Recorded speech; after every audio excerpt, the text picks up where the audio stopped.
Ahora sí ya pasamos a la siguiente, que es el, una de las que más me gustó también, que es la de Clint Eastwood, que es los puentes de Madison, que es también una historia de una mujer de Francesca, en este caso interpretada por Meryl Streep, que vive con su esposo y sus dos hijos, y hay una festividad donde ellos deciden salir por unos días, ¿no? De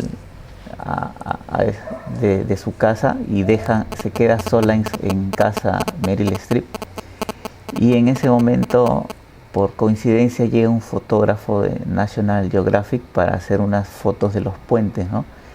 Y este fotógrafo, por simple casualidad, se encuentra con Meryl Streep, el fotógrafo interpretado por Clint Eastwood, y empiezan ya a tener, a conocerse, a tener un contacto más. Y no sé qué te pareció a ti, John, la película de Clint Eastwood.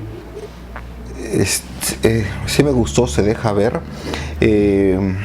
Lo que observo en la película es de que utiliza varios elementos, varias figuras que dicen mucho, ¿no? Por ejemplo, la clásica familia ideal. Al inicio de la película vemos a una familia que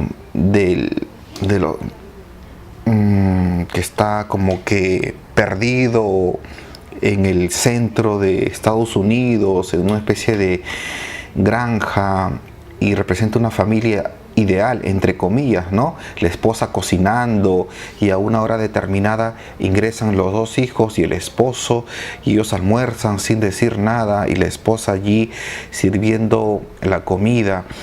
Y entrando ya de lleno a la película, es que la noticia de que el esposo y los hijos van a viajar al estado vecino, que es Illinois, para presentar unos becerros en una especie de feria agropecuaria, no es el pretexto, porque la esposa no lo busca, sino que es el momento en el cual, por circunstancias de la vida, llega el fotógrafo interpretado por Clint Eastwood a fotografiar, como tú lo señalaste, algunos puentes de esa localidad. Y el azar hace que también Clint Eastwood, al perderse y no encontrar un puente en especial, llega a la granja de esa señora que ya está sola en la casa, para preguntarle cómo llego, ¿no? Cómo llego a este puente.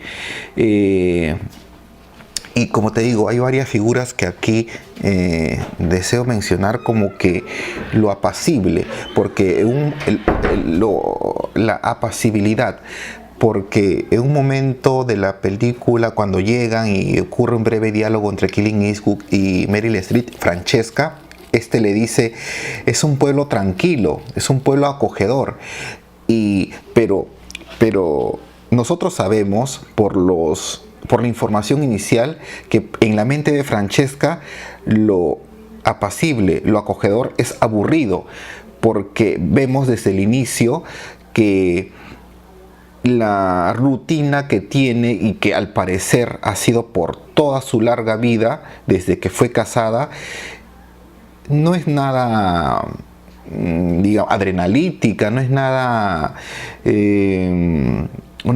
algo que uno desearía hacer todos los días. Es algo aburrido. Entonces esa es otra condición para que ocurran estos, llamémosle entre comillas, deslices de la condición humana, como es la infidelidad, el aburrimiento que lleva al hartazgo. Continuemos, Leo. ¿Qué más se puede decir de esta peli? Sí, justo como comentas, en ese momento donde ella se siente aburrida, como que sus metas, lo que ella soñó no se ha realizado. Clint Eastwood justo le comenta de un poema que él había escrito ya hace mucho tiempo, que es algo así, ¿no? Mis sueños me inspiraron. no se hicieron realidad, pero me alentaron. Entonces, esta especie de poema que él recita en ese momento mientras están comiendo, hace que ella se interese más por una persona que diga ese tipo de cosas, ¿no? Que esas cosas que su esposo jamás las podría decir, él las dice y hace que se empiece a interesar por una persona que la hace sentir otras cosas, ¿no? Y también, como mencionabas, el pueblo donde viven es un pueblo muy pequeño donde todo el mundo se entera de cada cosa, ¿no? Y ellos también, llega un momento de la historia en que tratan de alejarse de este pueblo para que las malas lenguas no empiecen a empezar con los rumores, ¿no? De que están teniendo algo ilícito, ¿no?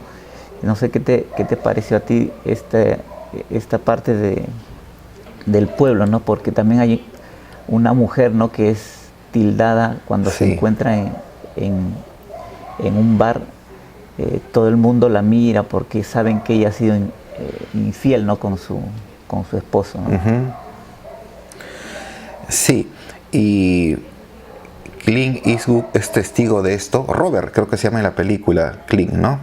Robert Kittley. Bueno, Clint Eastwood se entera de esta,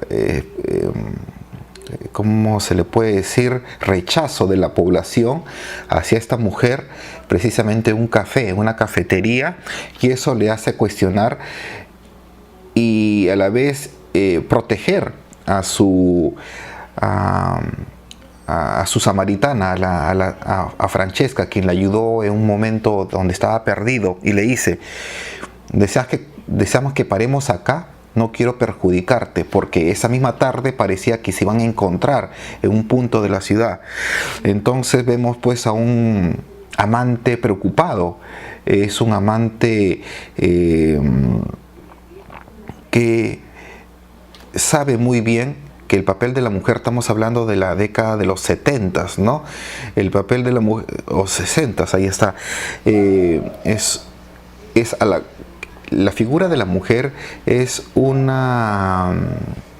ente al cual le llegan todas las críticas, entonces, y más en esa época como aún lo es ahora. Entonces, esa actitud que sería como una especie de plot point, habla bien de este personaje, habla bien de un amante como alturado como es Clint Eastwood, en medio pues de un terreno hostil, ¿no? Se tiene el viejo adagio, ¿no? Pueblo pequeño, infierno grande, por la referencia a la mujer que hemos visto en la cafetería. Sí, luego de acá había un detalle también que quería comentar, es que la película también está narrada como un flashback, porque lo que vemos, la historia que vemos de ellos, es porque los hijos han estado leyendo los diarios que ella dejó escritos, ¿no? Porque ella acaba de fallecer y los hijos no sabían nada de esto, ¿no? Entonces, aquí sabemos que el esposo no se enteró nunca en su vida que la protagonista había sido infiel, ¿no? Los que se enteran en este caso son los hijos, ¿no? Entonces es como si hubiera sido infiel con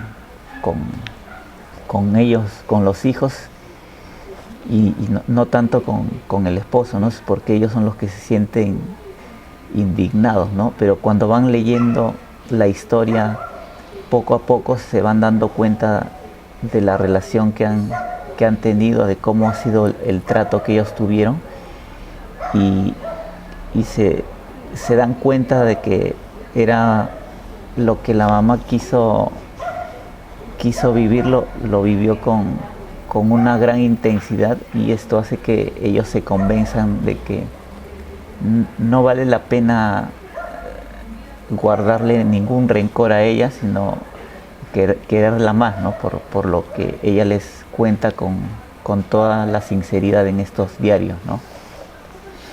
Claro, la madre, la esposa, Francesca, al parecer se vio librada, ¿no?, de esta especie de... O sea, no se le descubrió la infidelidad y murió apaciblemente, y también murió apaciblemente primero su esposo. Pero para fines de la película, sus hijos llegan a enterarse de esto, y estos hijos cuestionan el honor de su madre, el haber hecho eso. Entonces, como tú dices, en la lectura diaria de estos 3 libros que ha dejado, cambian la opinión que tienen de su madre, porque también sienten de que ha sido pues una madre que ha estado prácticamente prisionera en esta especie de rancho, en esta especie de cárcel de 4 paredes. Hay una parte aquí una parte del diálogo que ejemplifica mejor esto, cuando Francesca le dice a Eastwood: cuando una mujer se casa y tiene hijos, comienza una vida y a la vez se detiene. Recordemos que Francesca es sacada de su tierra natal, que es Italia. Llega a Estados Unidos, al parecer ella con sueños que tenía que hacer, pero llegó el matrimonio y se trunca esos sueños, ¿no? Es una especie de elemento punzante que mete Eastwood a la institución del matrimonio, ¿no? Porque el matrimonio tiene que ser el suicidio de las pasiones, de las ideas personales, ¿no?, de uno. ¿Y por qué convertir a una persona en un ente, en un ser invisible? Y eso lo podemos graficar en 2 momentos de la película. Al inicio, cuando la mujer sirve el almuerzo, la cena, y los demás comen. Cuando llegan de nuevo de esta especie de feria agropecuaria, la mujer ya había servido la cena y ellos comen sin decir nada. O sea, es la criada, aquí la mujer representa a la criada, la cocinera, la que no puede tener ningún futuro, porque ya la institución del matrimonio lo ha clavado con esta noble misión, entre comillas. Sí, yo quería hacer una última observación comparando este final con el de la película de David Lean. En este caso, cuando la Francesca, la protagonista, está en el auto con su esposo, y delante del auto está el auto de Robert, de Clint Eastwood, esperando el semáforo a que cambie, pero también esperando a que ella se baje del auto para irse con él. Él le toca la bocina y él espera un rato, Robert, a ver qué pasa, pero como ve que no pasa nada, decide irse y voltear en la esquina, ¿no? Y ellos se van de frente y ella lo mira como ya despidiéndose, ¿no? Y ella se pone a llorar, y el esposo le pregunta: ¿qué es lo que te pasa? Y ella le dice: no es nada, ya pasará. Entonces, y siguen, ¿no? El esposo se queda satisfecho con esa respuesta, ¿no? En cambio, en el final de la película de David Lean, tienen un diálogo, ¿no?, que es el que voy a leer a continuación, ¿no?, donde la protagonista estaba como que despertando de un sueño que no era satisfactorio, ¿no?, como una pesadilla, y el esposo se acerca y le dice: no sé qué soñabas, pero no era un sueño feliz, ¿verdad?, le pregunta. Ella le dice: no. Y él le contesta: ¿puedo hacerte de alguna ayuda? Y ella le responde: sí, tú siempre lo eres. Y él le termina diciendo: ¿has estado muy lejos? Y ella le dice: sí. y al final el esposo le dice, gracias por volver a mí. O sea, es un diálogo ambiguo donde no sabemos si el esposo es que sabe o no sabe, ¿no? Simplemente el esposo se siente agradecido de que ella regrese al hogar, ¿no? Como quien dice, ¿no? Pero es un diálogo ambiguo donde no sabemos si es que sabe que ella le ha sido o no le ha sido infiel, ¿no? Y se queda así, ¿no? Ahí justo con ese diálogo acaba la película, ¿no? Es como una ligera diferencia, ¿no? Donde nos pueden sugerir en una película que algo se sospechaba de la infidelidad y en la otra donde no saben absolutamente nada, ¿no? Sí, pero yo noto que en la película de David Lean, en esa secuencia que tú mencionas, es una especie de cesión de David Lean hacia el matrimonio. O sea, tanto narró una historia entre comillas, desliz de una mujer que al final, no importa que haya ocurrido eso, pero las bases del matrimonio siguen, continúan, ¿no?